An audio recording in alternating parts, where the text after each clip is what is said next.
आज की मनमोहक कहानी है चाची की आत्मा। यह एक आंखों देखी घटना है। एक बार गर्मी के छुट्टियों में मैं और मेरी बहन मामा के घर घूमने गए थे। मामा के घर में नानी मुझे बहुत प्यार करती थी और मेरी बहनों को यह पसंद नहीं आता था क्योंकि वे थोड़ी शरारत वाली और थोड़ी मस्ती भी करती थी। एक दिन मेरी माँ की तबीयत अचानक खराब हो गई। तब मेरे मामा मुझे मेरे घर ले आए। वो भी मेरे घर पर रुक गए। जब मेरी माँ की तबीयत सही हो गई, तब मामा जी बोले कि मैं अपने घर जा रहा हूँ। मैं मामा से कुछ बोल पाता इसके पहले ही माँ ने मामा को बोला, हाँ भैया, अब मैं ठीक हूँ, आप घर चले जाइए।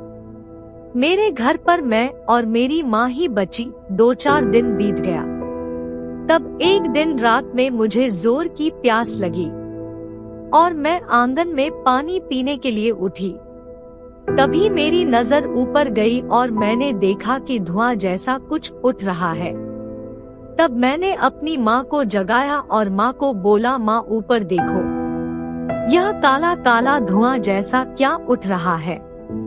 मेरी माँ समझ गई कि यह मेरी चाची की आत्मा जो मुझे लेने आई थी, क्योंकि मरने से पहले मेरी चाची ने कहा था कि मैं तुम्हारी बड़ी बेटी को छोड़ूंगी नहीं।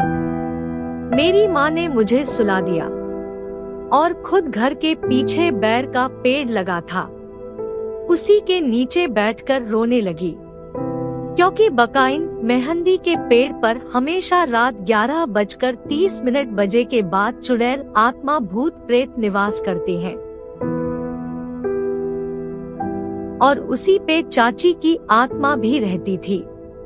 तभी मैंने देखा कि मेरी माँ के आस पास बहुत सारी औरतें बैठी हुई थी। मेरे दिमाग में कुछ ना सूझ रहा था।